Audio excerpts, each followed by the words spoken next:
ouvintes. Pois é, eles saíram muito animados do jantar, Tiago. Eles esperavam um quórum de 300 deputados, mas foram cerca de 220 que compareceram. Muitos deles levaram até as esposas e teve uma sessão, isso foi engraçado, de selfies com o Temer e a Marcela na entrada ali, na entrada do Palácio, que durou um tempinho, até que começasse o assunto mesmo do jantar, que era a PEC do teto de gastos. Eles levaram 2 economistas de fora do governo para fazer explanações aos deputados. Foram o José Márcio Camargo, da PUC do Rio, e o Armando Castelar, da FGV, também do Rio.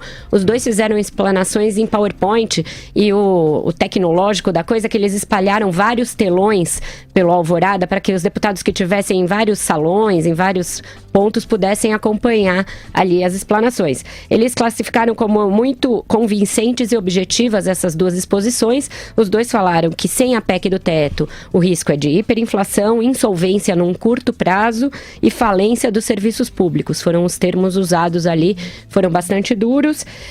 Disseram que nem um super aumento de carga tributária vai resolver o problema da despesa se não tiver esse teto agora.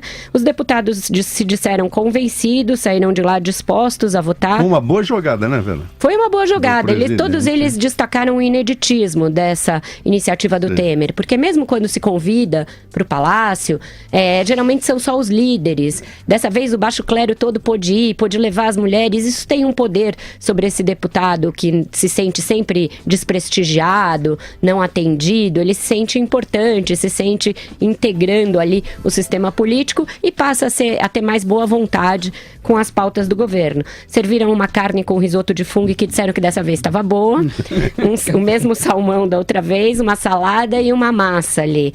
Para 200 e tantas pessoas, eu acho que uma boa parte do teto de gastos já foi gasta só no jantar. Agora, Vera, a base de apoio é a maioria, né? O problema é se der alguma vacilada, como aconteceu na sexta-feira, que não teve quórum nem para a sessão que deveria ter ocorrido. E hoje eles têm de mudar essa questão de ter essa sessão para poder ter a votação ainda hoje, né? Exato, Denise. Vamos ver se eu vou conseguir falar essa palavra agora, mas eles vão quebrar o interstício que precisa haver entre as votações e eles vão votar a quebra. A oposição vai tentar obstruir, mas eles não têm número para obstruir essa quebra. Então, a sessão da tarde deve quebrar o raio do intervalo e depois eles vão votar à noite. Eles dizem que votam, nem que tenha que ir madrugada adentro. O cálculo de hoje de manhã, de um ministro, seguinte, a nossa base tem 414 deputados, nós vamos aprovar com entre 355 e 365 votos. Eles subiram 5 tanto na base quanto no teto daquele cálculo que o Rodrigo Maia tinha feito pra gente. Esses 5 devem ter comido bem no jantar. Foram no jantar ontem e gostaram. Vera, o presidente vai para a Índia e para o Japão. Há uma meta determinada nessa viagem do presidente? Pois é, o Temer está cumprindo bastante milhas aí, né, nesse início de governo. Já foi para a China, já foi para os Estados Unidos, já foi para a Argentina, agora vai para a Índia e para o Japão. Ele vai para a reunião dos BRICS na Índia, que são os países em desenvolvimento, depois faz uma visita como chefe de Estado também à Índia e depois vai ao Japão. Eles estão com muita expectativa para essa viagem do Japão. Dizem que é um parceiro comercial importante, que foi subestimado nos anos de governos do PT por uma questão ideológica, segundo eles. O governo sempre priorizou a China como parceiro no Oriente e eles acham que tem como estabelecer boas relações com o Japão, então estão dizendo que a viagem vai servir para isso. Tem muita gente que questiona o presidente sair nesse momento aí de votação da PEC, né?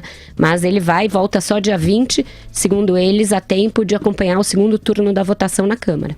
Bom, e a pesquisa Opinapan que está no ar é justamente sobre a PEC. O governo vai ou não vai conseguir aprovar a PEC do teto de gastos? 92% dos nossos ouvintes dizem que sim e 8% dizem que não. Para você votar e participar é só baixar o aplicativo Opinapan no seu celular.